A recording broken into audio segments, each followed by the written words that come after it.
appuntamento di questa settimana, il servizio Lights gentilmente offerto da Cabec SRL con sede a Rubano Padova in via Bernardi 1. Un grazie anche a Commit SRL con sede a Veggiano in via dell'Industria 23. E un grazie anche a GAM SRL che si trova in via della Tecnica 21-23 a Montecchio Maggiore. Andiamo a vedere insieme le immagini del match.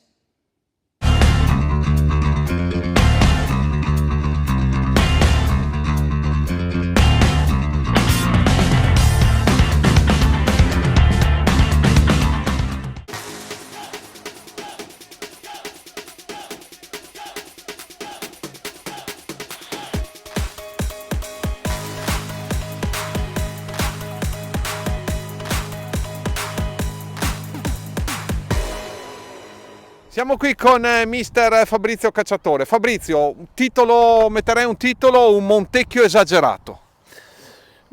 Sapevamo che era una partita importante per noi, in un campo comunque difficile, anche se il Moria in questo momento ha qualche difficoltà.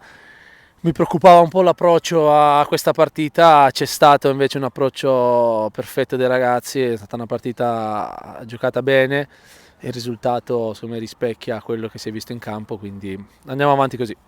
Un campionato molto strano, si alza la quota salvezza perché l'abbiamo visto, siamo ancora dentro i play-out, quindi serve massima concentrazione, da 37 punti in giù tutto in gioco. Sì, il campionato quest'anno è così, è strano, si è alzata la quota salvezza, quindi ogni domenica diventa fondamentale, ogni partita diventa fondamentale per la salvezza. Cercheremo di portare lo stesso atteggiamento in tutte le partite per cercare di salvarci. È inutile dirlo, sabato o domenica, adesso vediamo quando giocheremo con la Luparense, partita che vale doppio.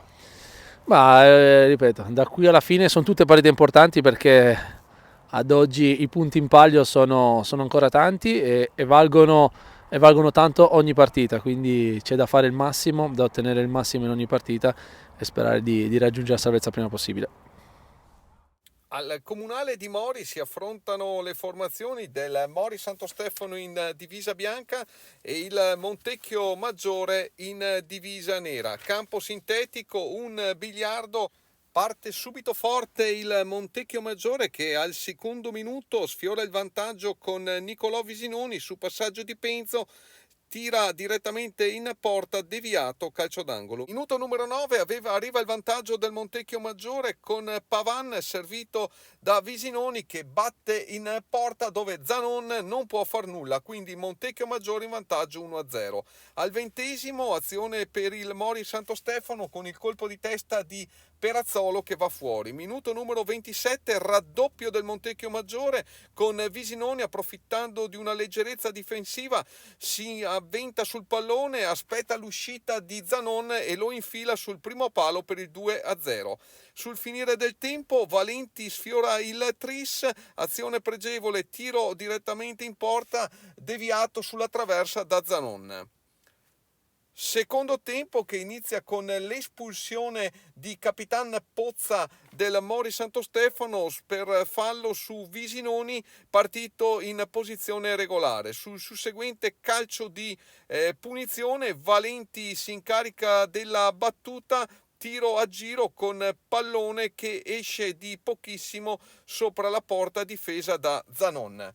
Minuto numero 72 arriva il terzo gol del Montecchio Maggiore con Luca Asperti, batti e ribatti al limite dell'area, lascia partire un tiro sul primo palo che si insacca alla destra di Zanon.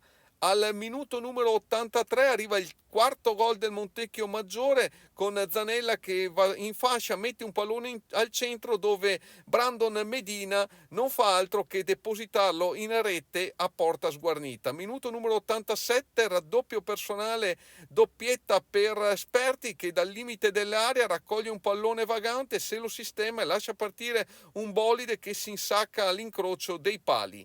Al minuto numero 89 gloria anche per Gregorio Zanella, che su cross dalla destra sale in cielo e batte di testa per il gol del 6-0. Grazie a questa vittoria il Montecchio Maggiore raggiunge quota 34 in attesa del match di domenica prossima contro la Luparense.